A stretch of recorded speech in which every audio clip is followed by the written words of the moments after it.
Hi, everybody. This is Jim Cornette, pro wrestling legend, and you're listening to the Book in the Territory Unprofessional Wrestling Podcast.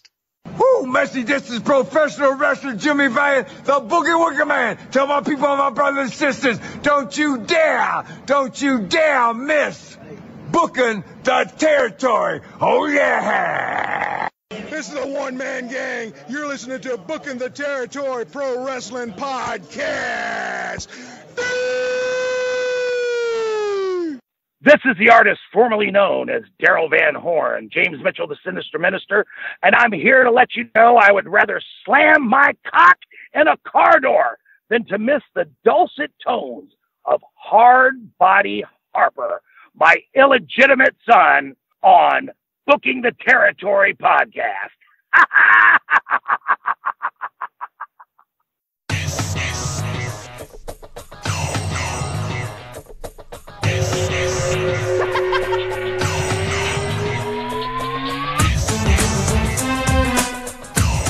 Welcome back, everyone, to this week's episode of Booking the Territory, the unprofessional wrestling podcast, where today we're going to be talking NWA Saturday Night on TBS from November the 7th of 1987. We're less than 3 weeks away from Starrcade 1987 as we roll through right along on another episode of Saturday Night. I'm sitting here with Doc. We're waiting on Harper. He's supposed to be joining us shortly, but he's not right now. So I'll throw it to you, Doc. What's up, man? How you doing? Man, the shoot job's got me pissed off. You've got me pissed off. I was going to give Harper a pass, but he's late, so I'm pissed at him. These people have made me mad out in the population for just no reason other than that they're listening to the sound of my voice. I was just listening to an old 83 Weeks.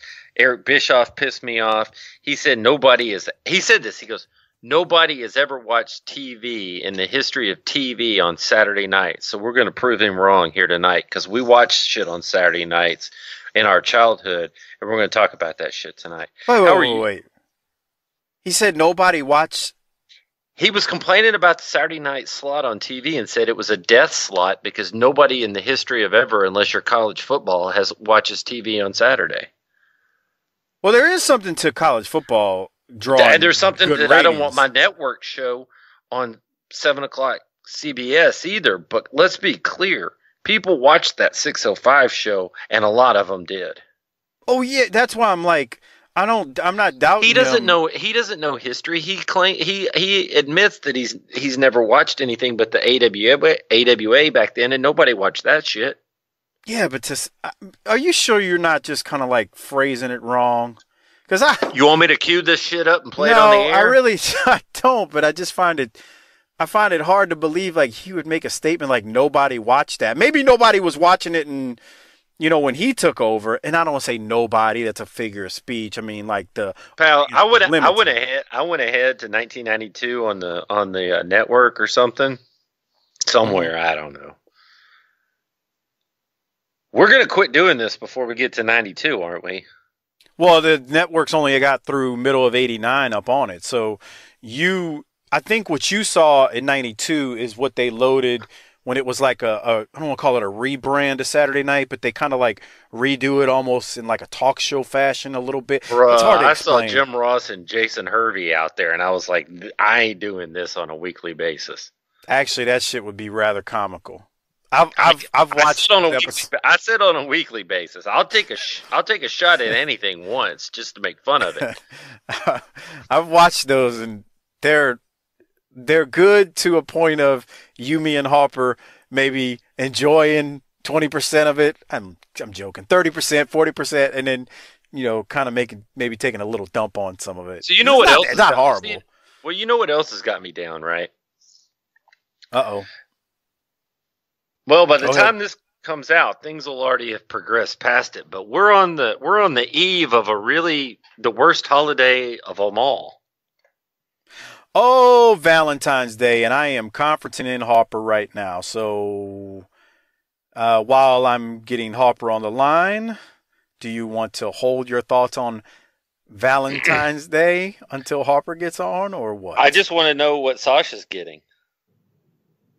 I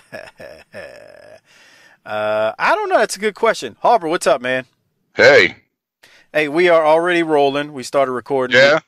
we're just bullshitting. We didn't really get into anything right now, so keep that in about mind. Valentine's Day. That's You got some reservations down at the Waffle House for you and your boo? No, not this year. Fucking Valentine's Day.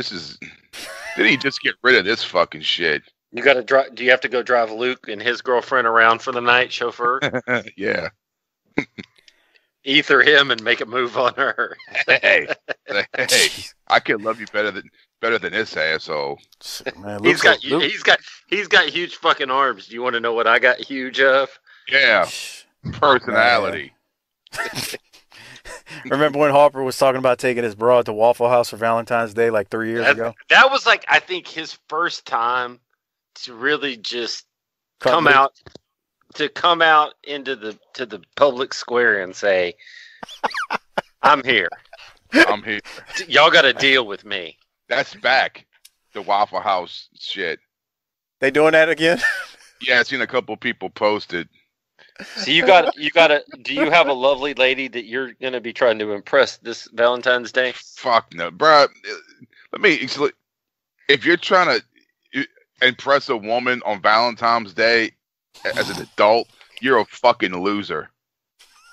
Okay. So here, let me qualify here, because I got to participate, but it's also in order to not impress, because that ship sailed a long time ago. Right, for real. This is about to get yelled at. Right. This is about maintaining some low level of status quo where we're just I would say disgusted with one another, but we're just willing to settle. Yeah. And I can't wait till fucking tomorrow. Some bitch in a fucking some fucking cubicle dwelling bitch is gonna take the pictures of the fucking roses with the fucking calendar on the fucking wall with the firemen. Say, oh look, someone sent me flowers. I wonder who sent them to me. That bitch needs to be skull fucked, because she's out there trying to scoreboard the rest of us. Yes, she's fucking everywhere. I got to share this story real quick about a friend of mine one time. And I was never so disappointed in my life with this individual who is a close friend. So one day he had just got married, and to tell you how all this ends, he got divorced a couple years ago, but he had just gotten married. and me and my other buddy, who had been married about 5 years at the time. You only have two friends, and I ain't ever been divorced, and Harper ain't ever been married. What the fuck are you talking about here? A couple of my buddies from New Orleans. Business? Nah, they're not in the business. A couple of my buddies from New Orleans, though. And so we were having a conversation about Valentine's Day and getting gifts and whatnot. And I was like, man, I got a card for my wife and this and that. I was like, we got 2 kids, and that ship and sailed about, treating people, all this bull crap on Valentine's Day. This fool went out and got a $200 bouquet of balloons. Oh, then he tells me about this restaurant he brought her to that they cost an arm and a leg. One of them type of places where you don't get food, but it's all fancy. And then he was talking about, I forget the gift he got her. And you know what he told me? This is what disappointed me more than anything. I didn't talk to him for 2 weeks after he told me this. He said, man, do you know how many people were asking her and praising her about me? I said, I don't give a flying fuck about my wife's coworkers. What the fuck ever? So what? Yeah, for I was real, like, dude, bro. you spent $500 on a meaningless holiday. Doing the same shit that you would do fucking any other night. This shit's about self-preservation and the most minimum investment you can make to preserve your ass. Yeah. Look, here's the main thing. I got to work the next day, so I just don't want to get yelled at all night. So I got to make sure that doesn't happen, so that I can get to bed at a reasonable hour. And Mike knows exactly what I'm talking about. For real, dude. For real. So anyway, that's our Valentine's Day lesson. I am saved a little bit here because little Latrell has soccer practice, so somebody's got to take him to that, which, That's the beauty of children, to be honest with you. That's a buffer, man. That's build that wall. I got that wall built. I'm building it high too. It's costing more than Trump's wall, though. I promise. They start like buffering you from stuff because it's like, hey, you're trying to be selfish for you, but I got to take care of these two. Yeah, I'm gonna get home from soccer practice. I'm gonna get home from soccer practice and show my two kids a real scary movie right before bed, so they get all scared and then have to sleep with us tomorrow night. Let me take care of some business as we keep rolling. So shout out to Disrespectfully Classy Marky Blassie, Hall of Fame patron at K_row86, and Mike Childry. Your T-shirts are on the way, and thank you for being our largest patron contributors. And then a couple of new patrons out there, people who moved over from Podbean to Patreon. Christian E. Bolin, Barry Jackson, John Hancock, and Ted Henschel. Thanks for becoming patrons and Patreon members. Remember, don't forget to download you can put it on any of your app or iTunes, and you can get all the patron shows. So it's about 150 shows at this point in time. So plenty of stuff out there. What a deal. We got plenty of stuff out there for our patrons. So thank you out there if you're a patron. Let me get to the Holic spotlight here. I've been seeing a lot of chatter on the tweets about just our constant dedication and perseverance and just the fact that we're just all these other podcasts, man, there's drama and people getting dropped off the show and angry and getting all their pussy inflamed.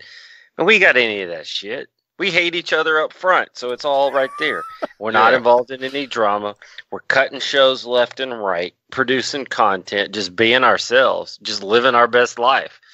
And so for this week, for the Holic spotlight, I'm putting the three of us.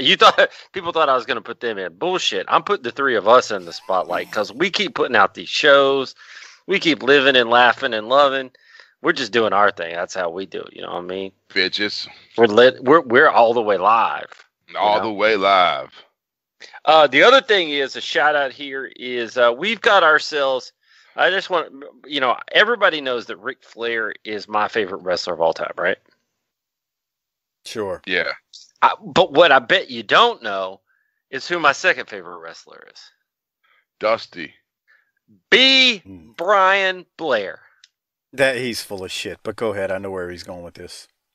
I just saw a tweet where Brian Blair is a big fan of ours, and I got to say right back at you. All right, let's go. We're getting wait a minute. So we got one more thing that we need to get to here because this is something that the Holics have been following along with, and I don't want to spoil too much here, but I want to say since the last show, Mike finished The Sopranos, and so what are you thinking there, pal? No, we're gonna do a special episode on that. But let me ask you this: is it the best show of all time? That is not a yes or no answer, and I have a reason, but I'm not going to share it right now because there's a lot I need to say about that. What I said the other night, it's better than Martin, it's better than Moesha, so it's better than... No, the text message was, well, if it's not, because he was getting mad because I wouldn't answer the question about if it was the best show of all time. And he said, what is it then? I said, Good Times, motherfucker. You know what he popped. You know what he told me, Doc? Fucking 227. DJ, amen. Amen. That back-to-back Saturday night combo. Yeah. Bro. What was that other show with the guy and the Joe Isuzu was on there? A black show? No, it was all Saturday night shows back then, though. It's amazing that you remember that came on a Saturday night. Right. You only had fucking 4 channels. I watched TV back then. Right. Okay. That was your only choice. I want to say it came on after wrestling too. When the shit got dark, my parents made me come inside. I was a white kid. What do you want? No, I know for real. Like I feel like 227 and then Amen came on like right as Saturday night on TBS was going on. It was like 8 and 8:30 Central. Something like that. Yeah. Yeah. And there was something where the guy was like a doctor. He was like a doctor, and he had 3 daughters or some shit before that. Oh, Empty Nest. That's it. That was a spinoff of the Golden Girls. Yes. Yeah. Yes. All right. There you go. So let's get into this. Man, I feel like we're just out here bouncing the ball, running the clock out. Let's get to some wrestling, Mike. Come on. Take control. Totally agree. Take control. All right. So we're doing. Speaking of basketball, how you think Travis Heckle's doing? Okay, because LSU beat Kentucky. Yeah. Hey, he did our YouTube art. Did you see it? Nuh-uh. Oh, boy. I'll have to tag you in it. All right. We are doing Saturday night on TBS from November the 7th, 1987. And Tony Schiavone, well, they opened the show, and it's a cut from the arena. They show the Road Warriors, and they're basically steamrolling into the arena, about to beat the piss out of some enhancement talent guys. And then they cut to the studio with Tony Schiavone and David Crockett. Did y'all notice Animal said fuck? I did not. I did not. At the very beginning, when they get into the ring, when they start taking their gear off, the shoulder pads, he goes and takes the gauntlet thing that's on his wrist, the Judas Priest looking thing, and one of the spikes fucking breaks off. And he goes, fuck. Hold on. Hold on. Now you got one want to look at it. Hold on. You need some vamping music in the background to play so that we can both go look. Let's see. Why don't you call the Squirter girl for Valentine's Day? See what she's doing. I should, yeah. What was she? I didn't notice it, Harper. I just watched it twice, but I didn't notice it. I'm gonna have to turn on the volume though. No, you can't hear it. You can't hear it. I was trying to read his lips. I missed it. Oh, see, he's gonna be over there and play it. I'm playing it right now. They're getting in the ring.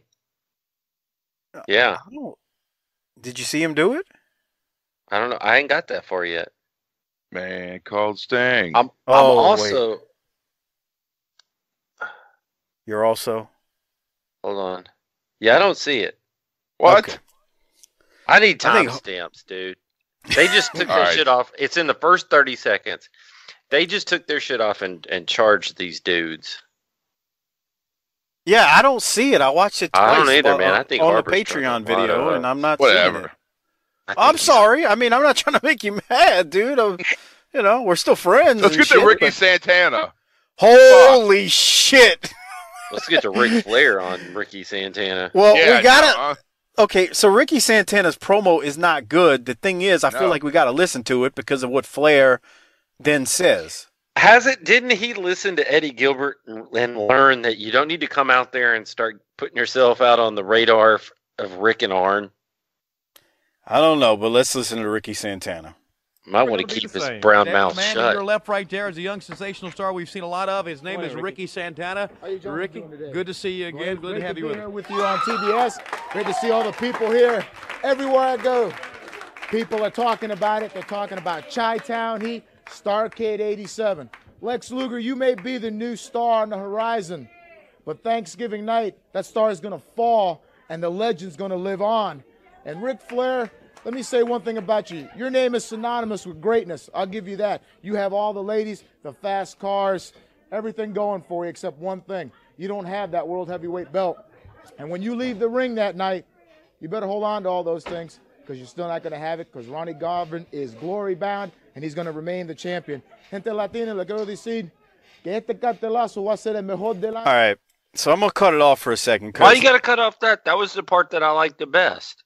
You don't understand what the fuck he's saying, so shut up. I understand more than you think I do. Why is he out there talking about Lex losing to Dusty and Flair losing to Ron Garvin? What the? Why are y'all talking about like it's real, too, while we're at it? Well, here's the other thing. I was listening to Corny this week, and Corny was like, part of the reason about Lasertron is like we had too much talent on the roster. And I'm like, then why are they all talking about Dusty? Man, I've been seeing a lot of people posting on the Facebook page like they're like starting to realize, man, fuck Dusty. I ain't ready to go that far yet. Last week I was in talks with the Rhodes family, so I don't want to get on that radar. But sure, pal. They don't have anything else for him to talk about. It's getting ridiculous. They're talking about the same two matches. Everybody's out there doing the same thing, and it's going to continue. Harper, do you have anything on Ricky Santana before we get to Flair? Oh, did we lose him already? Hi. You got anything? You got anything on Ricky Santana before we get to Ric Flair? That guy sucks, huh? It's hard to tell because they didn't give him anything to do. Yeah, it's gonna. Hey, the universal truth is, and everybody knows this: if you're going to hire a Mexican, you should give them something to do. It seems like they got rid of Lasertron, so they're like, hey, well, we're just going to bring Santana in. That's close enough. It's not terrible. It's just like you bring him in, and then he's out there talking about the two main matches on Starrcade. Right. And he just put a target on his back, too. Well, we're going to get to that shortly because we need to. They don't wait this week either. I wonder if Rick was like later down on the run sheet and heard that and was just having a bad day or was hungover or whatever. It's like, no, I want to go now. Yeah. I got this. You think he like had a bad piece of ass the night before and was like, oh, fuck, I'm angry and just decided he was going to go out there and do his thing? I think so. Yeah. I think that might have 100% in the realm of possibilities. So, after Ricky Santana, they did have a match. It's New Breed who defeats Rex King and Robbie Idol. I got a question for you, too. Do y'all realize who Rex King is? No. Doc, you? I watched this on my phone, so I barely know who New Breed is. All right, so I think, and I'm almost certain, but I believe, I'm 98% certain that Rex King is Timothy Well from Well Done. Okay, now that you say that, I remember watching that thinking that guy looks familiar, but I wouldn't have gotten there. So when you get a chance, look at it.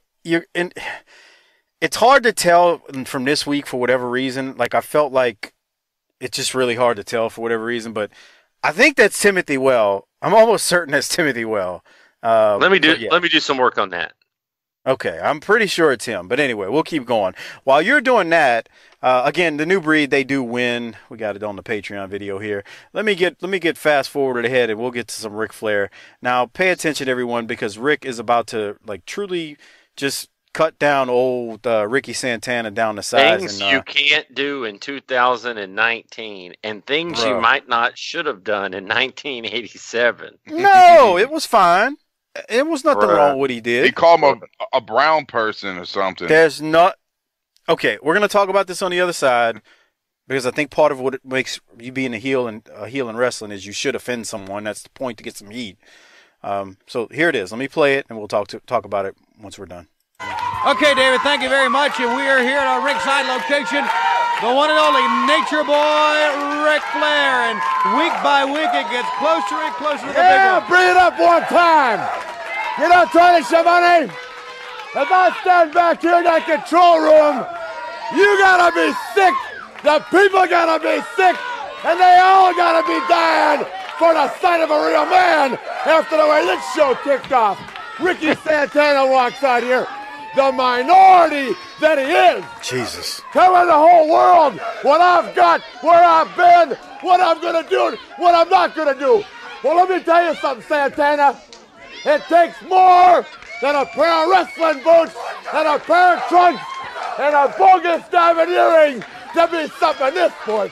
And these two punks walking around in their mother's underwear trying to tell the world they're ready to wrestle. It's an insult to me. And New Breed, listen up. You want to find out where you rank in this sport? Jump on one of this one time, pal. Now, Ronnie Garvin, Chicago, Chi-Town Heat. Now we'll talk about what's really happened. We're talking about millions of dollars in production, multi-millions of dollars in talent. We're talking about the greatest sport in the world, the biggest sporting event of all time. And you know why? Because guys like the Four Horsemen and Dusty Rhodes and Steve Williams and the New Breed, God bless them, and everybody else associated with Jim Crockett Promotions is going to be there. The NWA, the TWN, the Wrestling Network, we're talking big-time wrestling. And you know why? You know why? They're there because they want to be associated with the best. So Thanksgiving night, there's no choice to make. It's the choice.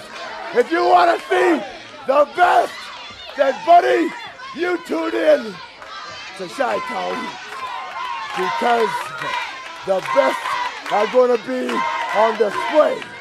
The National Wrestling Alliance, Luger defeats the legend. Ric Flair regains the gold. Arn and Tully beat their own warriors in their own backyard. And brother, before I forget, let's put it down one more time. The 25th of November in New York City. Yours truly, you got it. Woo! Dusty Rhodes, the Crockett family, the Four Horsemen, their own warriors. We are going to take New York. New York. We're gonna take it. Woo! More action, fans, right after this. Harper, what you think about what he said about Ricky Santana? Had to put him in his fucking place, man. Whoa. Damn. Fuck.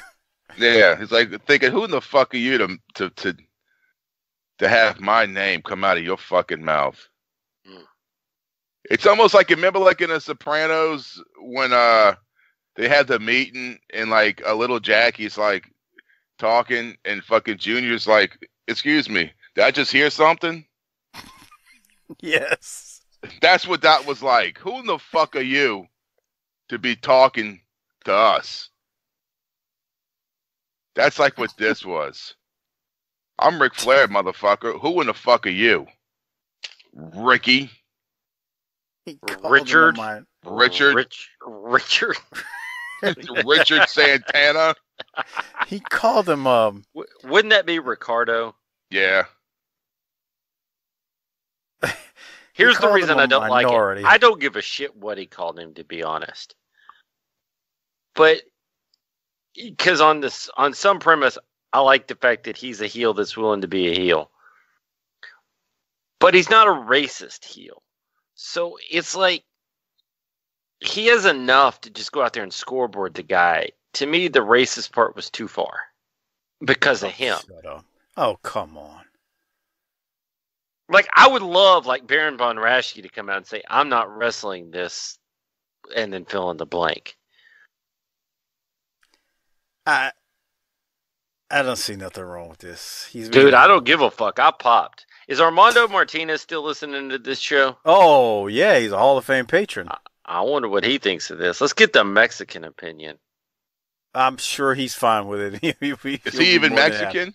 Right, he's probably Indian. Remember that Sopranos episode? Goddamn, Yeah. pal, pronouns, pal. Who are we talking about? Santana here or Armando? Yeah. Either one of them. I don't think there's any real Mexicans or Indians out there. They're all the other thing. Okay, now you're just being stupid. Doc, any other thoughts on this before we keep it moving? The other thing is man, he's trying to get everybody over. And in a way, it takes away from getting anybody over. So he slams on the new breed. He's slamming on these guys. But then it's like, but then we're what wrestling is. So we're going to come beat Vince. It's too much. In general, these promos are out of hand with the constant talking about Rick and Ronnie. Mm-hmm. Go ahead, Harper. It seems everyone's trying to put the shit over. It's ridiculous. Everybody's talking about the same two matches. And look, I get it. Those are big matches on the card. Why don't you let the guys who are in those matches talk them up? I mean, it's not like you don't have good talkers. You got Dusty in one of those matches. You got Flair in the other. I don't think they need anybody talking about that match for them. God bless Kevin Sullivan, who continuously has been out there and he's going to do this all the way up until Starrcade. The fuck? It's like, what, are you going to join the Horsemen now? It's not just that. He's just talking about the same thing every single week. So, and so my point is this, and I do not know the answer to this. At what point, because we're getting close to Starrcade here, pretty close, right? How much do they know what Vince is doing to put the heat on them? And are they panicking? Is this a response? Is this an all hands on deck? I don't know. Did they even know? Why did he do this there? Way up in Is this in like Long Island or something? Well, the No, Chi-Town is in Chi-Town, pal. Right. Yeah. But they're also going to New York, and that's the problem that Rick's always said, is if we'd have stayed east of the Mississippi. Motherfucker, and Nassau is east of the Mississippi. I understand that, but his point was, and don't, right after Naturenomics is nature geography. What he's trying to say is they were a southeastern promotion, and they got away from where their base was.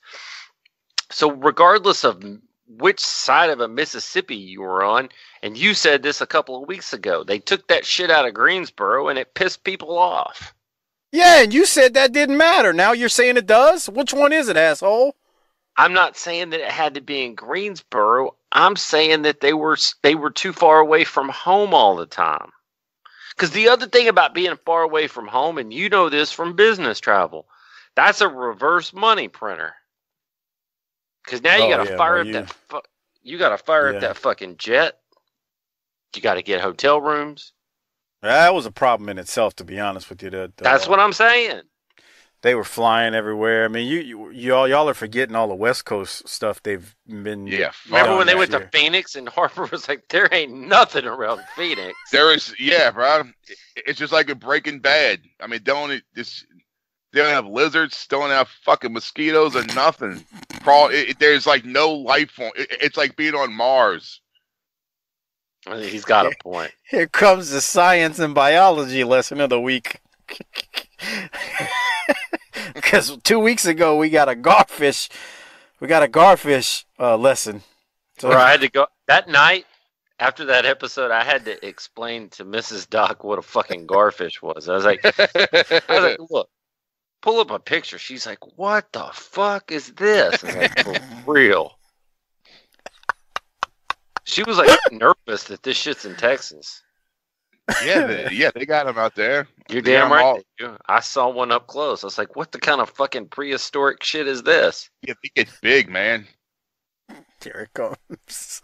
Okay. Because they just sit like in the bottom of the fucking rivers and just sit there and grow and they just eat shit. Like those big old catfish. They just sit like in the bottom and just sit there and eat. I believe that's because that's the term bottom feeder comes from. Right. That's it. There you go. They eat shit and fuck. Yep. They just sit down there and eat whatever floats by their fucking mouth, and they just grow and grow and grow. Living a dream, brother. Sounds like a halfway decent life compared to the one I'm living. All right, let's keep going. Kevin Sullivan defeats David Isley. David Crockett blows a load at the beginning of this match when that poor bastard is getting just destroyed by Sullivan. This was close to a Garvin-style beatdown. I didn't have anything else from it, Doc. Did you? Man, I don't give a shit which one of those old school short bastards is doing it. I do not want to get stomped on like that. Me either. Harper, anything? No, just Kevin Sullivan looks like a fucking. He's just this little strong man that. He just looks like he could just fuck up anybody. Yeah, he's pretty vicious out there, and that's they're going to do this for a while. I can't remember if it's till Varsity Club days or what, but yeah, he's out there just destroying people. We're not far off from the Varsity Club, are we? No, we're not. We're not. We're getting close. I don't have the exact time frame memorized, but we're getting there. I can tell you for sure that by the time the Varsity Club came along, your boy was out of watching wrestling. So that's a good marker, because that's something I had to come back and be like, wait, what's this? When I came back around. You was chasing ass is what you're saying? Tasting ass. Chasing. Chasing. Ass. Sure. Chasing. If that's what, yeah. If that's what you people say. I guess. I mean, I was courting young females. Yes. I don't know what you're talking about, but. Okay. Sting defeats our old friend from Smoky Mountain Wrestling, Tommy Angel. So there you had that. And then, got one. I got a question. Yeah. Well, what was Sting's entrance music back then? Because it wasn't that man called Sting shit yet. Because he wasn't. So let me work on that, and let me just tell you that Rex King was in fact Timothy Well, and I don't know if you knew this, but Timothy Well died a couple of years ago. I did know that. He was 55, and he died of kidney failure. That sucks. Yeah, I knew he passed away. Okay, so Sting's entrance music. Go to Harper. I don't know what he came out to during this time. I would have to look at a worldwide, maybe. Yeah. I'm not sure.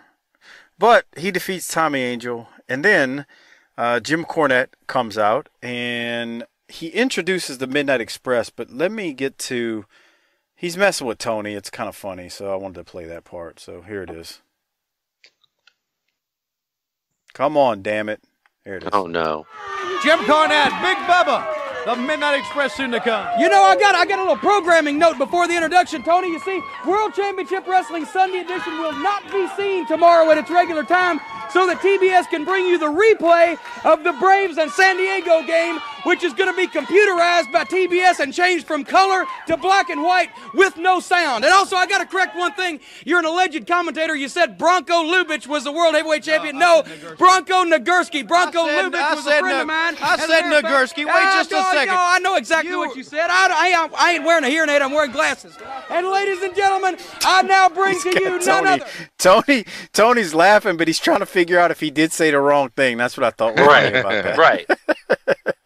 Because Corny completely fucked that up or didn't, but it was hilarious because he was so sure of himself that then Tony got unsure of himself. Yeah, because Tony turns around and looks at David. That's the proof right there that you could just tell a lie, and if you tell it strong enough, people will believe it. Corny was great there. Yeah, he turns it because Tony's looking at David. He's like, David, did I say Nagurski or Lubitsch? Which one? So I don't know. I kind of popped on that. Which one did he say? I forget. He got it right. He said Nagurski. Yeah. Yeah. Yeah, he got it right. It's just Cornette's fucking with it, which is what makes this wonderful. So we keep going. The Midnight Express defeat Bob, Emery, and Joe Lynn. This one guy. Did you see Stan wiggling on the way out? Just look at this. Let me get some of this. I'm going to take you, you, and you. How much? All of it. Did you see Stan wiggling? I think they're Bobby's outside the ring doing something, and then like Stan's just in the ring just wiggling away. I mean, here's what I want to know. I want to know because, like, did you drop the Patron episode yet, or will you have? Well, on Stan, yeah, it's dropped. It's out there. Okay, so we know that Rick trained Stan, and we know that Stan caught Rick's eye with his rat banging skills even before Stan knew they were rats. But do you think by 86 and 87, Rick's flying high, just poor horseman, and now Stan's in slaying ass that Rick's like, come on, dude. There's a friendly competition, or there's rivalry, or because those two dudes are trying to stick their shit in as much shit as they can. That's a nice way to put it. Am I wrong? I mean, shit, you told me that. I've heard too many wrestlers say that there's never been a wrestler that's faithful to their wife. So that seems like a wrestler DNA right there. That's nice. It's not Is that true. Mike? Is that right, Mike? That's not true, man. There's dudes who are faithful to their wives. Well, he might quit the business because Sasha told him to. So, I mean, that doesn't count. Okay. I actually think Stan goes on to address that in that article. We just didn't cover that part. So here's the other thing. You got Rick, who is a legendary. I mean, right now, when we did the top 5, remember Patron episode, we did the top 5 in our mind, unsubstantiated, but the top 5 rat bangers of all time, where Bobby Blaze joined us, and we had the top 3 that were all the same, and they're all in this promotion at the same time, at the peak of their powers. Man, there's not a bitch within 1,500 miles that's safe. Yeah. Okay. Harper, what were you about to say when Doc rudely cut you off? I was telling Doc, I was like, I was thinking, could you imagine Sasha's like, yeah, I'm gonna marry this guy. This guy's white. Oh God. And he's a wrestler. Oh fuck. So now she's sitting there with her two hands out doing like a scale going. Yeah. Or the white wrestler. Y'all are goofballs. Hey, Doc, by the way, the timestamp where Stan is wiggling in the ring is at like 28:48. He's in there dancing. Man, every time you watch this shit on your phone, man, every time you close this fucker down, the network wants to restart. Yeah, they need to get fuck that. They need to get their fucking web developer or their app guru on this shit. I don't have time for that. Yeah, I thought That's it was nice. I thought it was my phone. This is By bullshit. the way, if you want that episode, it's tinyurl.com/PatreonBTT, the Stan Lane episode where we talked about how he met Ric Flair and how he got trained and all that good stuff. It was actually a lot of fun. It was 28:48, I believe it was. I get the feeling that if you could like hang out with any wrestler, alive or dead, you might pick Stan Lane. You have a little crush on him, Mike. What? Not like a sexual crush, just like I want to hang out with you. He still looks good, man. He does, yeah, man. He does. He looks. I wonder why he ever got that freaking pelt on his head, because I mean his hair looks fine to this day. So who knows? Okay, let's keep going. The Midnight Win, and then we're gonna get to Cornette, who's gonna be out there and he's gonna cut a promo. So here that is. Opportunities to get the Rock and Roll Express before. Damn network. Beautiful, Bobby. And sweet Let me Stan. say one more thing. I've been talking about opportunities. Opportunities to get the Rock and Roll Express before Starrcade, before we got to risk our lives on that scaffold. They took an opportunity to jump on the Midnight Express from behind our backs. Now we're taking one in the Omni, and we got one more. Nassau Coliseum on the 25th, day before Thanksgiving, when everybody's out buying turkeys and thinking about good things. Something bad's going to happen in New York City, brother. The War Games, the match beyond. If the scaffold isn't the most dangerous thing in professional wrestling, then the War Games surely is. Because it's designed to get somebody hurt. And on the scaffold, where your main ingredient is luck, then in the War Games, your main ingredient has to be guts and the right kind of partners. Dusty Rhodes, former World Heavyweight Champion Barry Windham, Western States Heritage Champion Ronnie Garvin, Heavyweight Champion of the World, Rock and Roll Express, 4-time World Tag Team Champions. But our team ain't no slouches either, brother. Tully Blanchard, Arn Anderson, World Tag Team Champions, Midnight Express, United States Tag Team Champions, and Big Bubba Rogers, the baddest man in the world. His fist is the hammer of the gods, brother. And I'm going to say this to you. Tully has already taken Dusty. And Arn has already taken Windham. And Bubba has already taken Garvin. And Rock and Roll, that's going to leave you alone with the Midnight Express inside that cage, locked up, no way in, no way out. The War Games, the match beyond in Nassau Coliseum is going to be our final chance to get you before Starrcade night. And Rock and Roll, if you're still able to climb that scaffold when we get to Starrcade, when we get to Chi-Town Heat, and believe me, it's going to be hot. Then when you climb up there 20 feet in the air over that UIC pavilion, and you look out and there's 10, 15, 20,000 screaming people, God and everybody on the satellite watching. I don't want you to get nervous, no. I don't want you to get nervous, because when you get nervous, you make mistakes. When you get nervous, you trip and you stumble over your big feet. When you get nervous, you start sweating. Sweat on that 3-foot wide board might make it slick. Rock and Roll, I don't want you to fall off that scaffold, no, no way. I want you to get pushed, brother. Fans, we'll be back. Stan could not look any more disinterested. Doc, you laughed. Well, I went back and looked at it. It's about 28:50 when Bobby goes over to the booth for no reason, with no context. Stands in the ring wiggling in the background, just entertaining himself. Literally. Also, if you don't mind, and Crockett busted him on it. If you go back to the pin of the match, Corny's in the way of the camera, but Bobby Eaton pinned that dude in a most disrespectful manner. Yeah. Go back and check that out, Mike. Let's see. Oh, the way he put his hands on his face, and I mean, Man, how do you? I mean, I get it, but how do you feel if a man just had? I mean, if I just came up like all of a sudden was touching your face, how would you feel about that? I'd rather that than a set of chin nuts. That's true, but the whole point of it is that I love it because he's doing heelish like shit. There's no reason for Ron Garvin to be doing it. He's a baby face.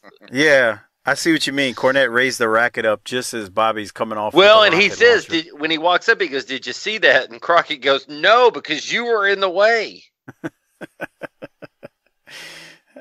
Man, I tell you, I miss Dennis though, messing with Shivani's paper that's on the podium. But Stan is not interested. Man, in these promos. Stan is no slouch. Stan did not get into the wrestling business to shuffle papers like Dennis Condrey. He's here to look into that camera and make sure that the ladies know he's here for business.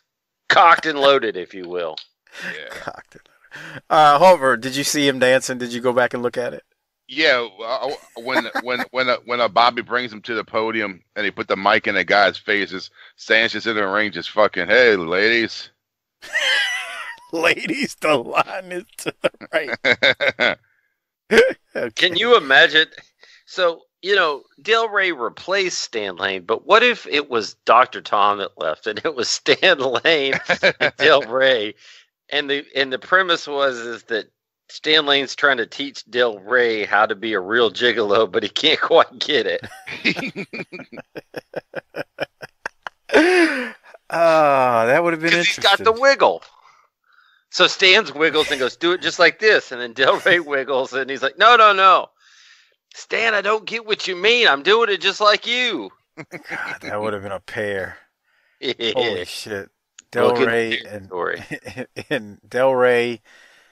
Oh my God, Stan! Yeah. And Del Rey would have been the best there because Stan would have brought in all the bitches, and then Del Rey had no shame. He could have just taken everything that was the slough off, the runoff.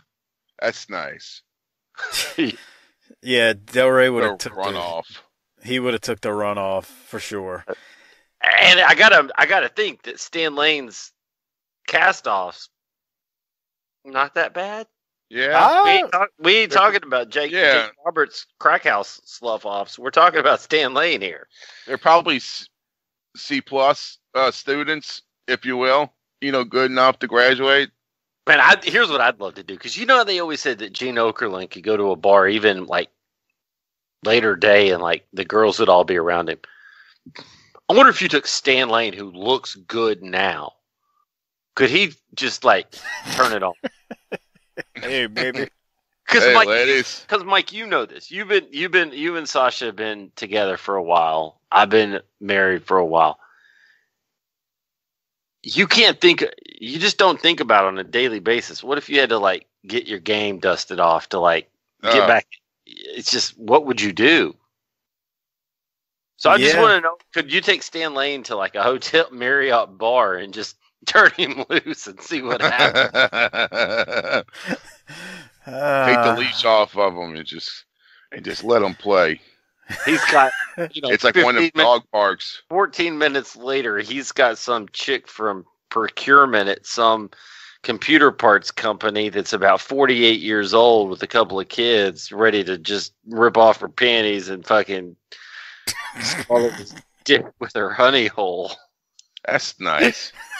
in the women's restroom of the Hotel Marriott out by the airport, like the old days. It's nice. You nasty son of a bitch. Right, because you hung out with wrestlers. How many of them wrestlers you ran with wore rubbers? Wow. You just used the term rubber? Jesus. He's actually talking about a story I told him, and I'm not going to divulge the talent. Fucking Iceman. No, I'm not talking about who it was.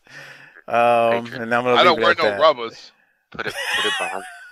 Shut up, Harper. Put it behind the paywall. Oh man. I don't wear no rubbers. Let's build a higher paywall to keep the Mexicans out. Yeah. Jesus Christ. All right, we'll keep going. That was good. Nice little offline discussion there. Ronnie Garvin defeats Alan Martin. Garvin politely punishes this poor bastard. And then I got to play Nikita here, at least the first. Okay, part hold on. I want everybody out there to go summons your favorite drink. Because I want you to take a big swig every time Nikita says the words Terry Taylor. Okay. You ready? All right. Here it is. All right. The NWA World Television Champion, the Russian Nightmare, Nikita Koloff. You got another live crowd over here today. What a great victory by World Heavyweight Champion Ron Garvin. Ron Garvin, you and I are friends. And I would like to be World Heavyweight Champion. Something for you to think about. Now, Stockade Night, Tony. The superpower are getting ready for Stockade Night. I know Dusty Rhodes is getting ready. And I'm getting ready for you, Terry Taylor. Take a shot. Last week, you come out here to say many bad things about Nikita Koloff. Well, Terry Taylor, you talk or you want to talk. But now it's down. You talk or you want to talk, Terry Taylor. But Stockade Night, Terry Taylor, I got the many fans, Terry Taylor. Just like the people out here today, Terry Taylor. Many fans who expect Nikita Koloff to win. Terry Taylor, Stockade Night is going to be a big night for Nikita Koloff. World TV Champion, Nikita Koloff. No doubt about it, fans. And more. He didn't say it as many times as I thought he did the first time I listened. 7. That's a lot of shots of Hennessy, though. What else you got, Doc? Hold on. Harper, what you got while we're waiting on him? Fucking Nikita. I'll give you something to think about, Ronnie Garvin. I'll be world champion someday too. Shatuata. Anyway, he turns his attention. Duck a dick.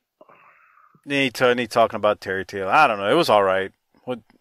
Whatever. The only thing I could understand was Terry Taylor, and he kept saying that shit. Yeah.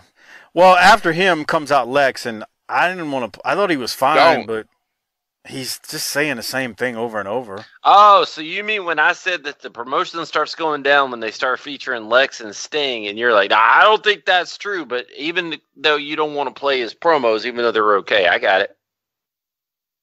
I see no correlation with what you said, and you can't bank a promotion if regardless of the decade, if your promotion is leaning on Sting and Lex Luger to carry the water, bruh, good luck. The broads and the kids loved Luger, so I don't know what you're talking about. We're judging Luger right now. The broads love Stan Lane, Ric Flair, and the Rock and Roll. And they liked Luger, too, because they were cheering him and Luger. wanted a piece of that. Thank you, Harper.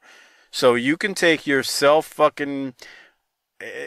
you're grandstanding over there trying to blame Luger and Sting for the downfall of the promotion and stick it, Jack.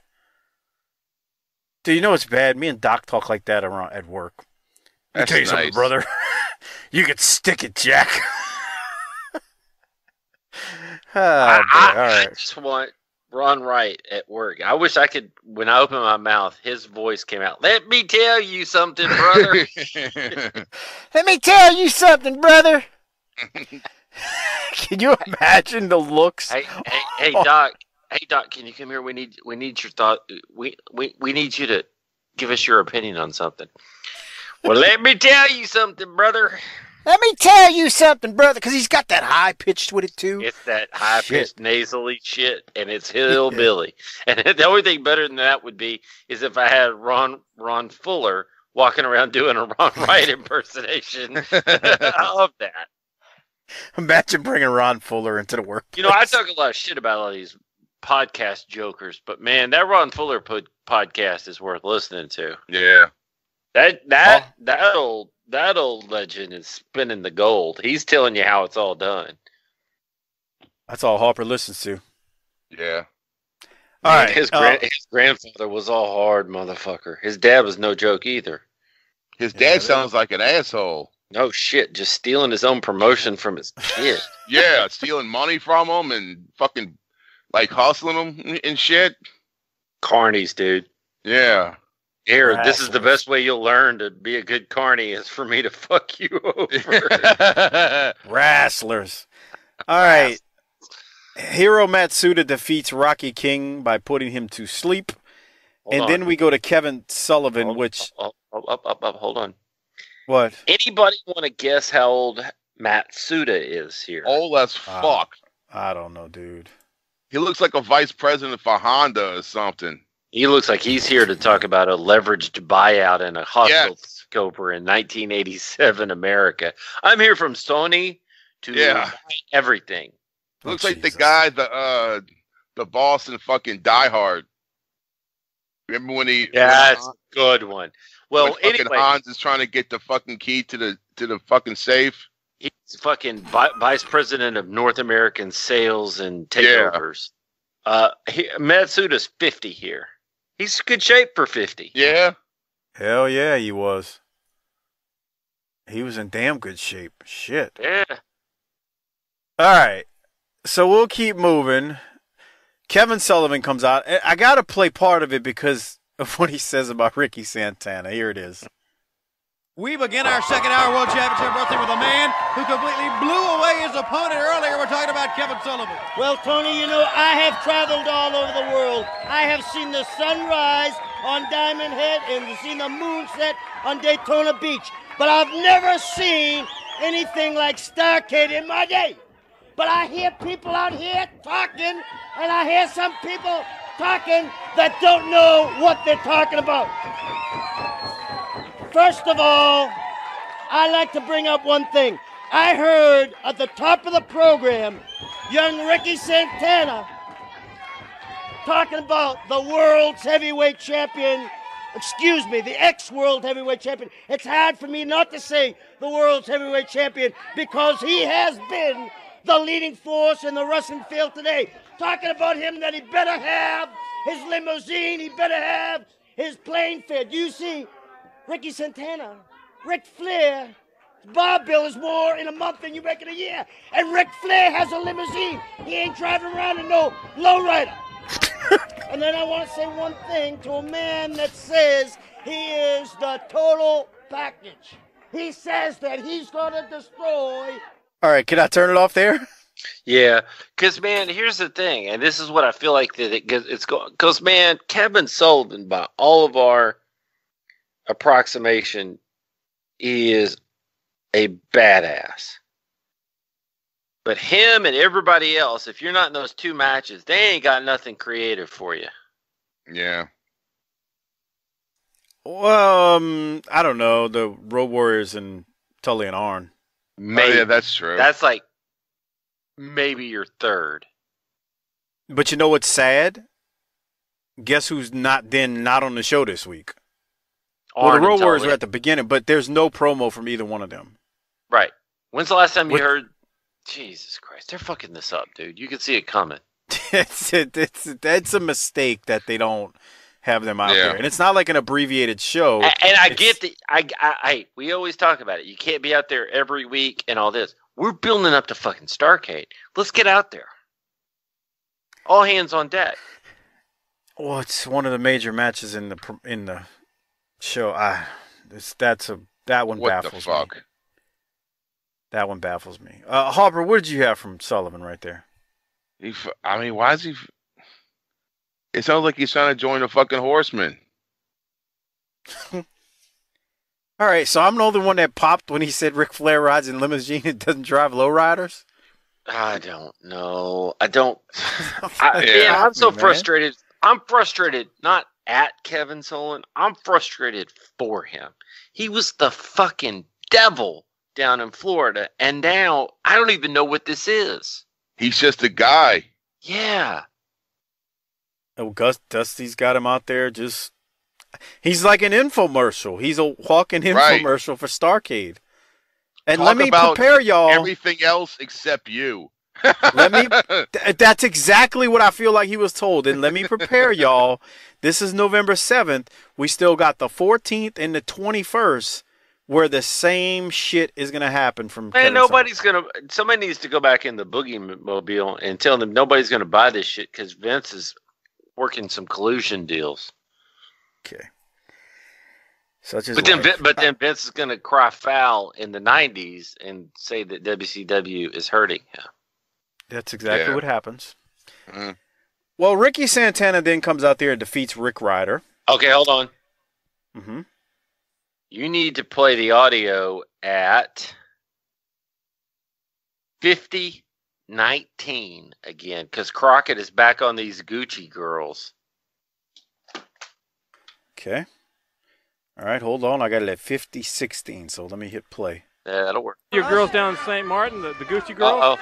Oh, wait. Back it up. Hold on. And then we get a chance to go to Nassau, to get to meet fans, go to Chicago, meet those fans in person. It's a great feeling. Go down to see your girls down in St. Martin, the Gucci girls. Say hello to them again, by the way. Also, all those cards and letters. You haven't told the fans about your new contest. Not contest. You know, last year you were giving away roses to the anniversary. Right. All right, well. Tell them this year you're going to give roses away to those girls that turn 21. They turn in to be women. Jesus. All right. Shivani's like, what the fuck? Yeah, you fucking pervert. What the fuck? What the hell was that? I don't know. Did you not catch that? I did, but I didn't. Again, you're note taking, you're watching, you're. I mean, be honest, I'm fast forward to this match. See, that's the key. Is I watch this shit on the treadmill so that I can zone out but clue in all at the same time. What the hell was that? Dude, what was that? Because by all accounts, by everybody who talks about it, David Crockett was not a dirtbag. Right. He was just a really excited commentator, and he blew his load. We joke when we say that. But he wasn't like a big partier. He wasn't like... But he's throwing fucking Tony straight under the bus. Or trying to. The Gucci girls. Man, okay. So the truth of the matter is that somebody set that up. Or there's some shred of truth here. Because David Crockett did not get to Gucci girls from San Martin by himself without some help. That would be like if I started coming to you on Master P's deep cuts. It'd be like, okay, wait a minute, what's going on here? This is bizarre, and the thing is, this is the second time he's done it. So somebody. So now it's a running gag, right? But the point I'm saying is, if I'm going to rib you, it'd be something like I kind of know enough about to rib. How is David going to be knowing about some Gucci girls? That's what I'm saying. I mean, it's got to be enough in your wheelhouse to get there. Or there's got to be some truth to it. You know how Schiavone does Tony Schiavone on some of his shows every now and then? Somebody out there wants to be a Docaholic one week. You need to figure out what he knew about the Gucci girls. Because you get that and let Mike know. Blow up those DMs for Mike. We'll get you some Docaholic. That's the vexing question we need an answer to.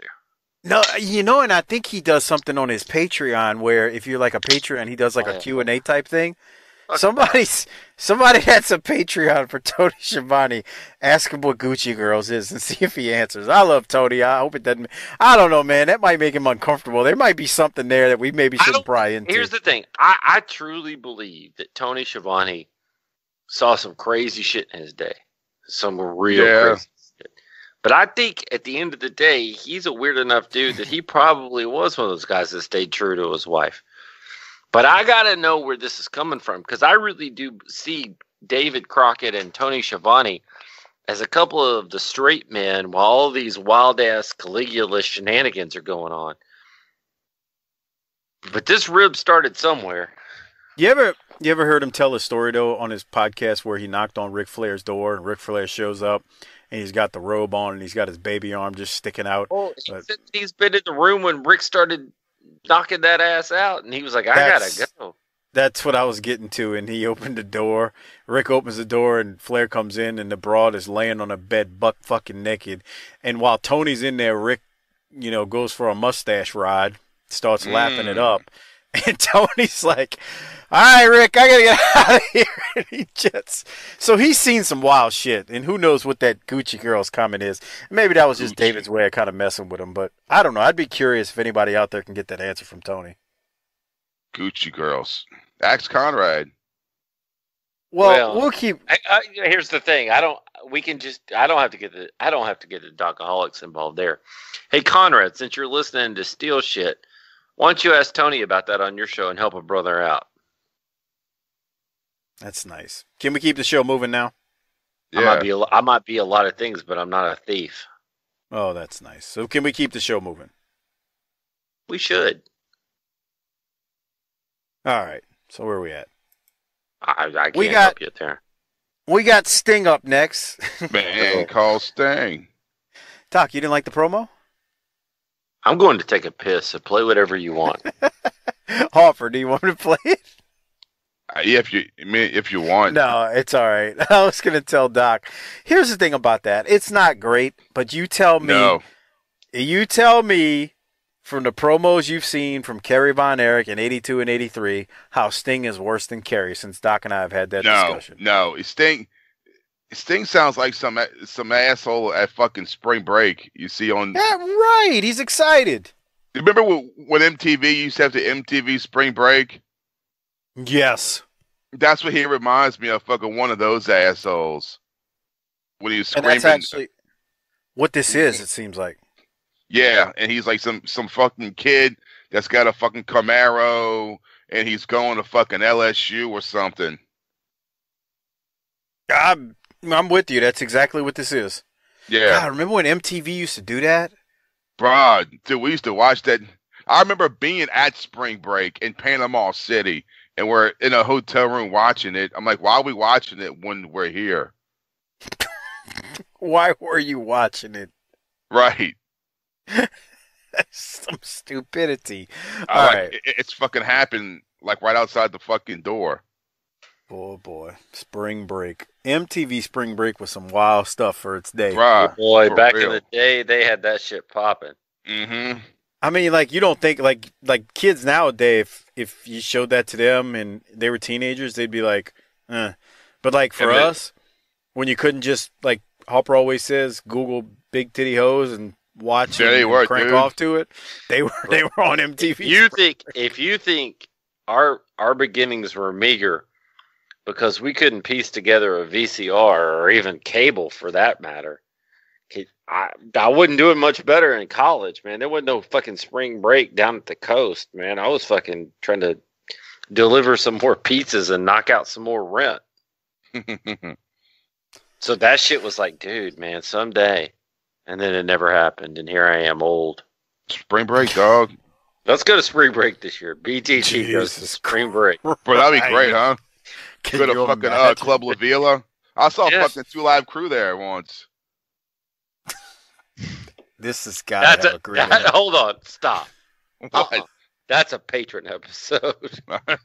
I'm putting write that down, Mike. I'm putting an end to that shit. We're gonna start putting this gold behind the wall. Okay. Because I absolutely want to hear this story, but I'm gonna make people fucking pay for it. No. What were you about to say? Just give us a little tease. No, he can't though. He gets going and he can't. He doesn't know how to. He's gonna be like, I don't know, fucking Luke and I fucking tag team this one hooker. Oh, this was way before Luke, but the guy was like 20 years old. No, I'm talking about Luke Skywalker, asshole. Oh. Can you see Harper tag teaming some broad with Luke Skywalker? Jesus Christ. Oh. We get back to it. We're going to do this at some point because that is now jumped up on the... Nikita Koloff defeats Gladiator #1 And then Ron Garvin comes out, and he sounds pretty good out there. He's just cuts a promo on Rick and how Rick is panicking because Rick doesn't have the NWA belt, and he needs a belt to live a life of luxury, which is true. I think Ronnie's kind of said this before, though. So, Harper, any thoughts on Garvin's promo right there? It's kind of a repeat. Right, no. It was like a recycled promo. Yeah, it really was. Doc, what about you? Nah, bruh. Yeah, I mean, I'm not trying to downplay it. It just was, nothing. It was just standard promo. Then Kendall Windham defeats Thunderfoot 2. Michael Hayes and Jimmy Garvin with Precious defeat Tony Suber and Curtis Thompson. And then we get a Garvin and Hayes promo. And for the life of me, I do not have a note for this, and it may just be I just missed it. Doc, did you have anything from it? My last note on this whole show was about the Gucci girls. So they went a long stretch here that without doing much for me. And that's hard to say because I'm a fucking Michael Hayes mark. I just didn't have a lot there. Okay, now maybe I didn't have anything because I was just expecting you to play it and us to just call it in the ring. But I don't know, man. Harper, did you have anything from it? No. Garvin, I did remember now that I'm seeing it, Garvin was making fun of Sting because Sting was kind of at a loss for words in his promo, and he was waiting for Tony Schiavone to feed him, like, I guess, questions. And Garvin kind of made fun of Sting, like, not knowing what he was saying. So there was something to it, but it's hard to explain. You'd have to hear the whole thing for both of them, but it was just bits and pieces. So that's what went down there.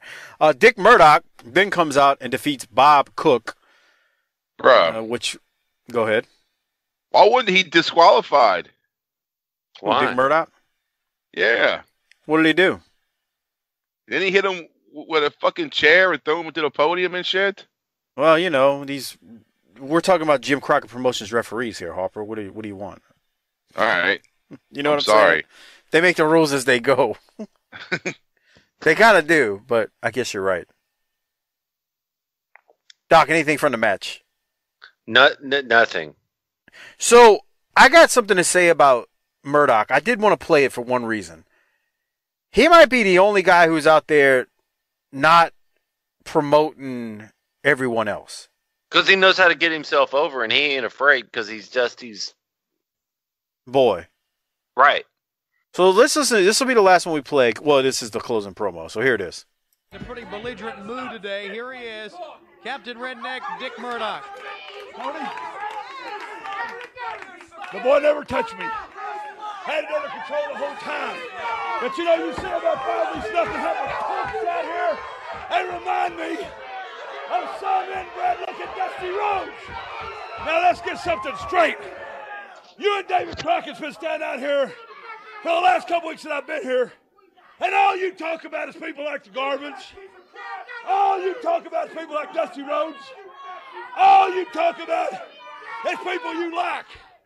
Why don't you ever stand out here and talk about people that's got real credibility?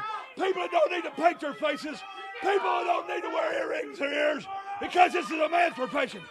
A man like Ric Flair, he is a credit to professional wrestling. A person like Hiro Matsuda, a credit to professional wrestling. A man like Kevin Sullivan, a man that's like that. And now, I know Starcade's a big, big thing, Tony Swanee, but I hope and pray that Lex Luger doesn't win that match. Because, How come? Because I don't want anybody in the world today to write it down and be an unimpressive part of history and say that they destroyed or retired Dusty Rhodes. Because the neck, Dick Murdoch wants that. Dick Murdoch wants it to be known all over the world that I retired Dusty Rhodes, and I'm going to retire him, Nikita Koloff, and that nothing happening melon farmer from the University of Oklahoma, Steve Dr. Death Williams. Now, there's one other punk that I broke into professional wrestling I'm failing to mention. And I got him a full ride scholarship to the great West Texas State University Buffaloes. And he made a clown out of himself too. And that is Barry Windham. Barry Windham, get in that line, boy. Because I heard you and I heard David Crockett say that I'll do anything for money. Yep. Well, that's true.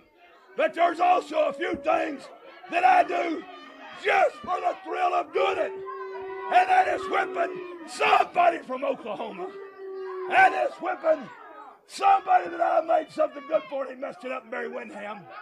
And that is whipping an ex-partner of mine whom I made famous, and he'll take some communist and Nikita Koloff as a partner when I did my patriotic duty in the United States Marine Corps and made this country safe for you people sitting up there to sleep in, live in, drive in, and eat it. And after seeing these people, God, I wish I'd have let the communists take it over. More action, fans. Dude, he's out there giving Shivani a shower. He's foaming at the mouth, spitting everywhere. God. But again, the reason I wanted to play it, he's the only motherfucker who's like felt like he had the balls to go out there and just be like, nah, I'm not talking about the same shit everybody else is talking about. I'm going to talk about Captain Redneck Dick Murdoch. So anyway, Harper. I thought he was super fantastic there, actually, because he's just a dick. Hell, half of Texas talks that way. That's nice. It's only true. Only half. Well, the other half are Mexican, so they speak the Espanol. ¿Cómo está? Exactamente. Yeah. Pero yo pienso que Taco Bell es la verdad que Armando didn't know that I could do that. He's trying. Damn, that was actually you sound stupid, but you said something halfway intelligible. You just didn't say what. You said I believe. You said I believe, I think, and then but you really didn't say I was going to talk about el Captain, I don't know the word. Yo no sé la palabra para. Vete a la mierda, pendejo. Pero yo rojo, Captain Okay, Rojo. You're doing okay. Any other thoughts on Captain Redneck right there? I thought he was really good, and the thing of it is like, man. When he said I should have just let the communists take it over, that is a line. That's as crazy a line, really, in 1980. That's a crazier line in 1987 than Rick talking about a minority. It really is. That would be like somebody going on Raw today and be like, you know what, ISIS just needs to take this shit over. I wish they blow up all you motherfuckers. Right. Because these are communists taking over. All right. Harper, any other thoughts? Nah. I mean, bro, y'all covered it. He also said, because he said Rick is a credit to the profession, but then I hope Luger loses because I want that shit. Man, that was some petty hater shit, too. I'm going to root against it. I'm going to root for Dusty just so I can beat him. I want to end this shit. We got to hear from the new breed. Why? Because they're the new breed. They're fucking hilarious. Here it is. I don't even know if I watched this. They made fun of the sheep herders. Listen to I love it. Here it is. I'm not sure I watched this. Sensational win with the Newbury Chris Champion and Sean Royal. Jim Cornette's got a lot of gall coming out here and calling me a moose with a hernia when he's nothing more than a walking waterbed, spewing entrails from his mouth continuously, talking about nothing. When the new breed wants to take the Midnight Express in the ring and take their titles from them, we will. If we want to take Arn Anderson and Tully Blanchard in the ring and take those world titles from them, we will. And if we want to take the two bloody crazy men from down under and take the UWF titles from around the West, beat the bloody Bloods with elbows and boots and send them back to the land down under, we will. That's right. Ow! Turn that thing off. Rolling on me. You've taken the negative and the positive poles and smashed them together. You've taken the light of the Rock and Roll Express, the goodness of the Rock and Roll Express, the rock and roll of today, and put them with the negative of the new breed, the dark of the new breed, and the rock and roll of tomorrow. And when you put two opposite poles together, all that can happen is an explosion which is going to tear the Omni down. We are going to finish the Midnight Express. They won't have to walk the skywalk. They won't have to worry about the skywalk because the Omni is going to be our last day. And big fat Arn Anderson, how can somebody be so fat and not have any cellulite on them? I don't know. And little Tully Blanchard running around here with the, what has he got, some high heel boots, I think it is, to bring him up to the right ice? Well, we're going to finish them all off new breed style. We're tired of people like this trying to make us look bad. That's it, baby. The new breed. Dude, they got some balls. Yeah, I forgot about them talking shit about Arn being fat. Who the fuck do you think you are? Bro, they got some balls. The sheep herder thing was probably the best thing they've done since they've been there. They're going to do it again, and it's even better the next time. But this shit was... when you watch, like, Sean Royal, his mannerisms, too, like, you heard it, but they start, like, imitating them while they're talking like them, and they really do look like them, which is funny. And the thing is, so, the sheep herders are in the ring. Well, right. Actually, they see sheep herders. Butch Williams, or... yeah, that's right. Yeah, Butch is in the ring, tagging with Johnny Ace, and they just won the UWF belts. So Johnny Ace is wrestling in this match in this next matchup that they're looking at them in the ring. It's Eric Long and Gary Phelps are wrestling against. But so they're like looking at them and they're talking shit. But then they, like, you know, when they start going off about Arn and Tully, I'm like, holy shit, y'all got some balls, bruh. Look at Eddie Gilbert and Ricky Santana. You think there was something psychological to that? They're like sending these guys out there to go talk shit and then just bury them after? You think someone told them to do it? Yeah, it might have been. Yeah. Shit. Because why would you fucking do that? It's weird. That's weird.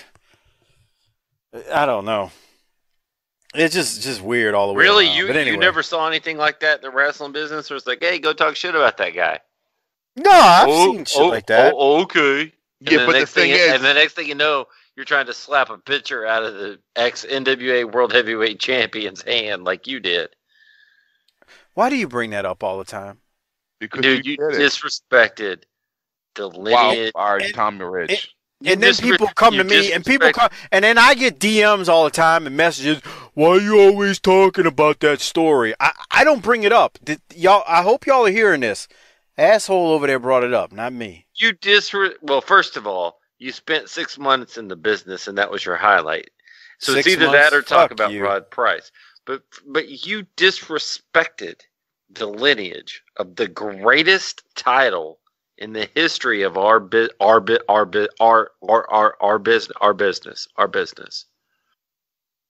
I'm just saying. You know, never mind. I ain't want let's hear what you have to say. No, that's all right. Harper, what do you have from the new breed right there? One time, Chris Adams kicked your head off. The other time, Rod Price told you Dickie Murdoch would have killed you.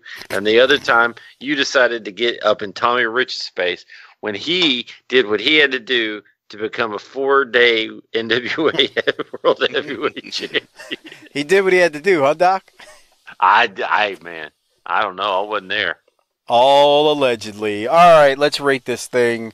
Doc, you go first. What are you rating it? I thought that the sheep herders come out at the end. They have a little bullshit match that's like legit, like a minute and a half, and they shoot this promo that's really bad. Right, Johnny. The actual note that I had on it was, "Did Johnny Ace talk you into the building?" Yeah, Johnny Ace actually talks, and it's like that's why he doesn't say anything. Hold on, here it is. In their challenge they made to these titles. Yay! Tony Schiavone. 2 weeks ago, the Sheepherders stood out on WTBS and said that they were after titles. Well, 15th of October, Kansas City.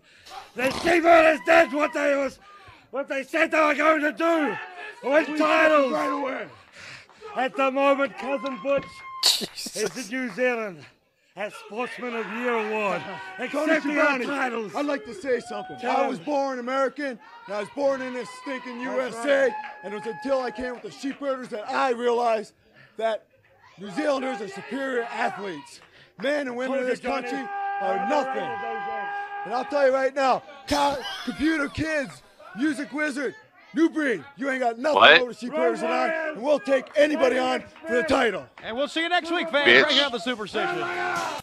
Dude, what is he talking The about? computer kids.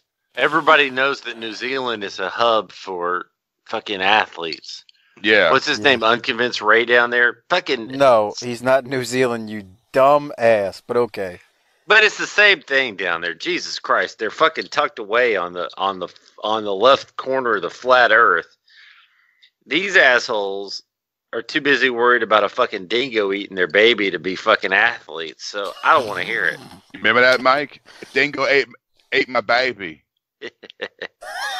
Okay. Now let's rate the show, Doc. I could Go run ahead. across the outback in an afternoon, so I don't want to hear it. All right, let's rate the show, Doc. You know, this is one of those rare occurrences where after having so much fun with you guys, just talking about this shit like it's real, I'm going to up my rating. And, man, I'm ready for baseball season, I got to tell you. But I'm going to say this was a solid, complete and total B+. Harper, you? A B. I think I'm going to go B as well. I think we actually made the episode better than what it was. Well, that's what we do each and every week. Yeah, we bring the it. promos were just, Stargate. That's true. Hold on. No Arn and Rick was. I got to throw a flag on Rick on behalf of Lulac. You know what Lulac is? A city in Louisiana or town? No. Is it? Is it? I think so. You're thinking of Dulac. Dulac, my bad. Oh, shit. Hold on. What is Lulac then? Why do I think that's a thing? Hold on. I'm pulling this up. It's the guy Lulac with the PhD, y'all. is the League of United Latin American Citizens. That's what it is. Okay. I'm a social justice warrior. He was just praising the Republican Party earlier in the show. You never even made your point about Brie Brian Blair and him praising the actual podcast. You just started filibustering about everything else. Sir. What? I think the Hispanic community gets unfairly labeled as liberals. Their Catholic leanings make them against abortion, which is a wedge issue, which makes them likely. Why are we getting into politics? Okay, so anyway, I'm gonna go with a B myself. I want to be with you guys tonight. I want to all cuddle up in the B. Brian Blair BBB sleeping bag. Who are you giving your Rolex to? Well, this is complicated. But I'm going to go in a direction we've not gone on in the past, and I'm going to say Dick Murdoch gets it this week, man. That was when he said we should have let the communists take it over. That was some messed up shit. Yeah, let's give it to Dickie. I agree. What about you, Harper? Yeah, I give it to Dick Murdoch. By the way, if I'm Kevin Sullivan and I'm out there infomercialing the hell out of Starrcade 87, I'd at least like to have a match on the card. Just saying. All right. So a couple of quick things before we get out of here. Remember, if you want to get the video version of these reviews, go to tinyurl.com/PatreonBTT. Not only do you get the video reviews, get the world-class shows, and you get all of the off-the-cuff episodes that we post, which includes the Stan Lane show that we did, which includes Harper talking about dropping a deuce, which includes anything and everything. We've had so much stuff. The Dallas Cowboys Ring Rat House, the Broad Logic episodes, all are up at tinyurl.com/PatreonBTT. And if you missed that link, it is in the show description, so just look it up. And here's the thing. If you want more patron content, there's an old saying in business that says if you want to make money, you got to spend money. Well, for us to make more content, we need more patrons to justify the bullshit that Mike and I have to put up with when we have to pull ourselves away from our families, and for Harper to pull his fucking broad off his face. Yeah. Got a fucking clam suction to his whatever. So if you want us to do more patron stuff, you're going to have to sign up. You got to go recruit somebody. This is like fucking pyramid multi-level marketing shit. That's nice, Doc. Shut up. Thank you for signing up if you have done so already. And don't forget to use the Amazon referral link at tinyurl.com/BTTAmazon. Bobby Blaze's book is there. Pin Me, Pay Me. Great book. Go check it out. Again, it's tinyurl.com/BTTAmazon. Give that link to the wives, girlfriends, hoes, and side pieces in your life and tell them to use it. Doc, how you doing on time? Because I do have a top 10 in front of me. I'm doing all right. I think basically what everybody ought to do is cheat on their wife, get a side piece so that they can then give that link to that additional superfluous bitch as well. A what? Huh? A chicken who? Give that link to their additional superfluous bitch as well. Bro, I don't know what the hell that word means. I can't even lie. Superfluous? Yeah, I don't know. Additional. Additional. It's a synonym. Yeah. Okay. It's cinnamon. That's great. That's right. It's You ever cinnamon? do the cinnamon challenge? Yeah. No, I've never tried that one. Okay, so what's our top 10 tonight? I just randomly grabbed this Pro Wrestling Illustrated. It is dated January of 1989, but the rankings are through September 8th of 88. So just say September 8th This is going to be of 88. rough. Well, so I guess we'll use this one for a couple of weeks. Keep in mind, you got World Class is still in here. You got the AWA still, believe it or not. You obviously got the WWF and you got the NWA, but we can go with just the overall top 10, all promotions if y'all want. That might be the way to go here. All right, so we will start. Doc, you go first. Let's not yell things out, just I'll alternate between y'all two. Doc, you go first. Give me a name. Ric Flair. Ric Flair is number 2, and at that moment, he was the NWA World Champion. What is this for again? This is January 1989. It is the overall Pro Wrestling Illustrated top 10. Oh, Hogan. Hogan is number 9. And he's number 3 contender to the WWF title.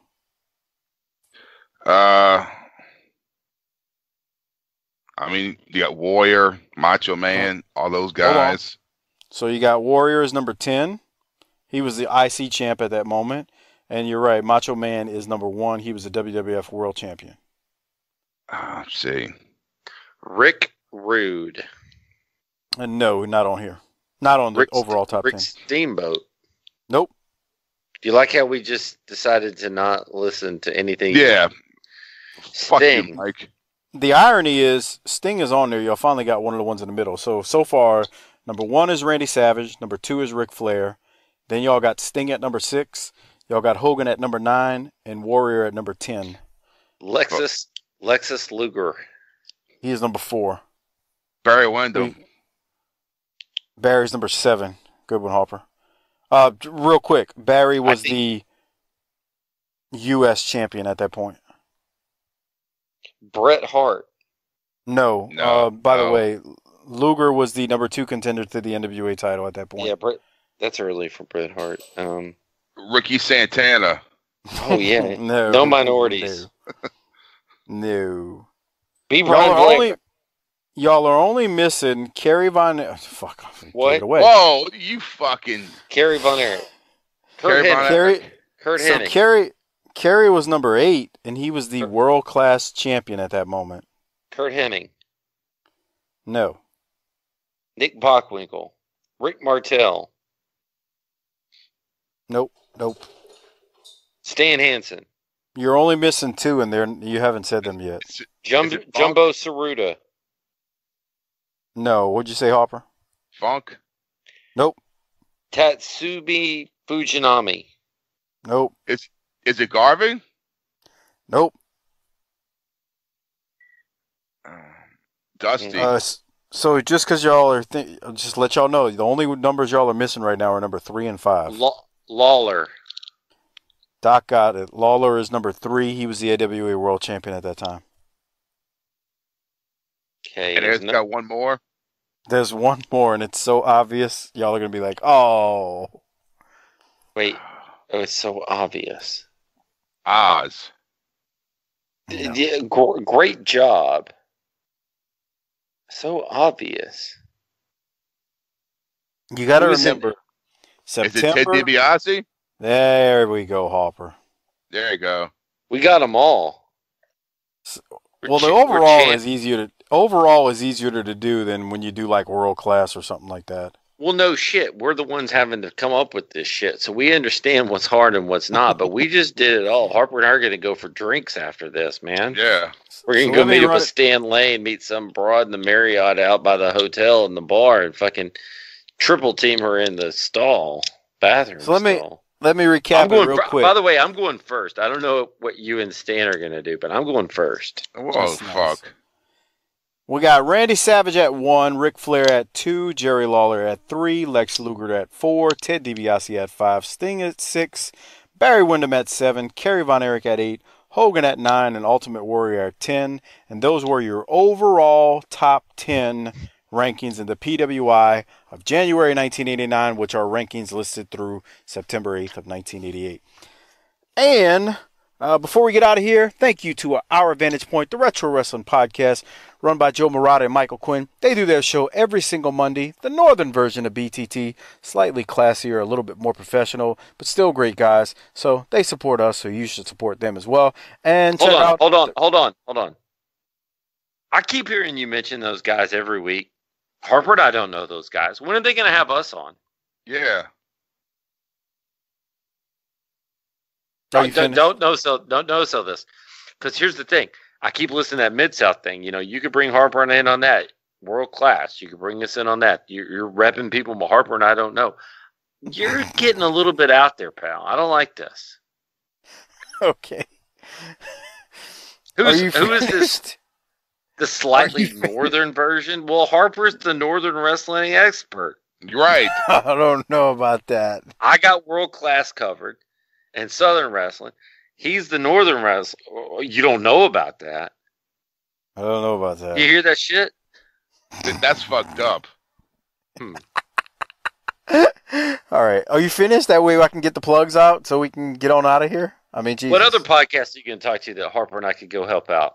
Yeah. What you going to do, a fucking AWA one next with some other accordion Vanguard shithead? No, he's going to talk about Malonis and Crockett next. Yeah. A wrestling podcast about nothing, where they're going to focus on the WWF. Harper is the WWF. Yeah. I watched Raw Monday night. They need Harper in the WWF. Dude, it's so bad now, bro. Ugh. Bro. Here's the dirty little secret. It's always been bad. They had a 2-year run with Stone Cold, and other than that, it's always been shit. Man, it's just when fucking women wrestling is your big draw, that's not good. I'm sorry. That's like the fish fillet being the top selling sandwich at fucking McDonald's. That's not good. It's the Big Mac. The Big Mac is your fucking signature thing, not the fucking McChicken, motherfucker. Why are you pushing that shit? No one's buying it. That's why there's no commercials. You've got a fucking point, man. That last week when I called in from the moon, dude, I watched Raw out there in my hotel room because like the road, man, it was the first 30 minutes of Raw was a bunch of bitches. Dude, it pisses me off, bro, because not only have they lost a casual fan, they lost a fan. Period. I consider myself a fucking wrestling fan, and I have no desire to fucking watch this shit. And it pisses me off, and they keep trying to shove the futurist female bullshit, and it's like, dude, I'm sorry. I'm not saying these fucking broads can't go, but when you try to, that's not meant to be the big draw. That's your Filet-O-Fish. That's not your Big Mac. Now, I could see if there was a line around the fucking building to get into Raw and SmackDown, and the house shows were fucking selling out, and the fucking ratings were high, then I could say, oh, okay, that's why they're going with it. That's why they're pushing it, because, it's fucking making money. But it's not making money, and they keep trying to shove it down your fucking throat. Harper just compared women's wrestling to the McDonald's filet of fish sandwich. I mean, I'm not saying it's bad. It's just like, that is not the pillar of fucking McDonald's. It's the Big Mac. I think we got a fucking song. All beef patties, special sauce, lettuce, cheese.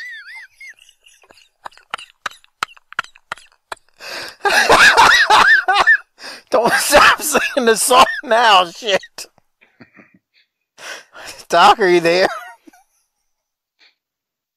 Where did he go? Let me tell you something. No, I'm here. He's on mute because he was laughing. No, he muted himself. Let me tell you something. Harper, not that it's a possibility, but never get a job in corporate America, because they're going to keep shoving this shit straight down your throat and telling you this is what you need. This is awesome. No, right. It's not. It's not. And I don't care. I'd take two motherfuckers that look like Dick Murdoch and, I don't know, Bob Armstrong, Terry Funk in his 50s, that just have bad intentions and want to beat the shit out of each other over a bunch of chicks with weaves out there. Because even the white girls have weaves. Welcome to 2019. I don't like it. I don't like either. This. Check out the Wrestling Podcast About Nothing with ROH. It's Brian Malonis and Mike Crockett every single Monday. That's when they do their thing. So check them out. Listen to them. They support us, so please support them. They do classic stuff. A little current, Doc, with your complaining. A little current. Remember when we used to do the current product? God almighty. You want to talk about the Von Erich thing. I was thinking about that yesterday, actually. I was like, we spent about a year and a half talking about the current shit. I'm going to send you a bill for my time. Yeah. Holy 5 hours. Shit. A week. Bare minimum. That's no. We watched ROH, TNA. We had a full spectrum fucking coverage of this shit. Do y'all even get that channel? The Pursuit channel? What the fuck are you talking about? That's what Impact comes on now. He's talking about what Impact is on now. I think I get it, but I haven't. Dude, I quit that a long time ago. Did you see how many people watched it last week with the rating? 64,000. It was like 12,000 people. Oh, no. They're in the whole United States. I think it was more than that, Harper, but they move. I think so, because I saw the number, but it was very low. So. Bro, we could get you in the squirter in a room with a webcam and get more than 12,000 people. No, he's right, dude. They moved to Pursuit, and I swear I looked it up. What's that? It's a fucking channel, but they moved. It's an outdoorsman channel. They got like fishing and hunting. So they're back on Destination America. That's what it sounds like. And then apparently it's on Cox Cable, because I looked it up online and I went through the whole channel like I used to do, like back when you were a kid back in the day with the TV Guide channel. I went through the whole goddamn thing looking for it. I didn't see the fucking channel, so I don't know. Man, wrestling's stupid. Yeah, wrestling sucks now, bro. It's fucking. I feel like Cornette, just fucking pissed off at fucking everything now. Oh wait, we got Dick Guy and Tampon Girl. Yeah, that'll fucking sell it out. So Harper, I think you were a little off. I think it was like 100,000 people that watched it, because I'm trying to look it up now. But still, that's shit. Looks like I have this channel. Would have never known that. Their headquarters. The channel's headquarters are in Glenwood, Alabama. I'm going to click that. Okay, so, oh, Jesus.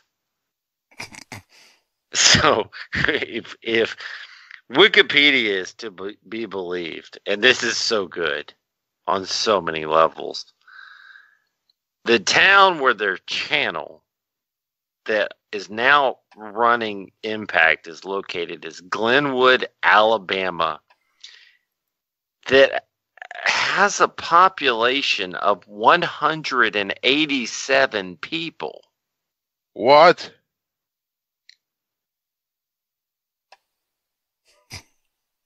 Damn.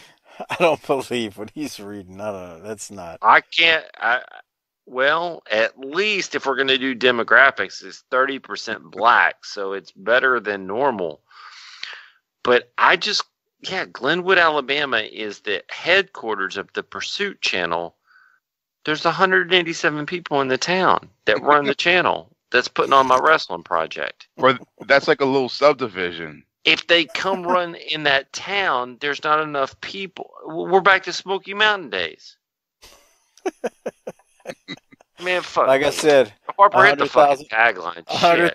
100,000 people, man, watched the show last week. I'm not trying to bag on a product because I ain't watched it, but man, the problem is 100,000 people is a small suburb of a major metropolitan city where all the white people went when the black people showed up. The problem is, Doc and I had this discussion about Impact even years ago, because they actually had a time period in 2015 where I thought, and Doc agreed that their product was not bad when they had Eric Young and Bram, and they actually did some good stuff during that year. Because, I mean, we talked about it, we covered it. The problem was they were on Destination fucking America, and nobody, either you didn't have the channel or you couldn't find them. So you could have been booking the greatest product on the planet, but the fact of the matter was nobody knew where they were at, so nobody was watching. I feel like sometimes that because of your lack of leadership, we're the TNA of 2015 of the podcasting world. Yeah. Well, what does it say about you that you stick around then, asshole? Well, I mean, I'm here to help out a friend. That could change. Okay. Harper, we're done. Hit the tagline. Let's wrap this shit up tonight, man. Book it, bitch.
Before we get out of here, thank you to all of the patrons out there for being patrons of this show and helping us make this show possible twice per week, each and every week. And shout out to all of the Hall of Fame patrons out there.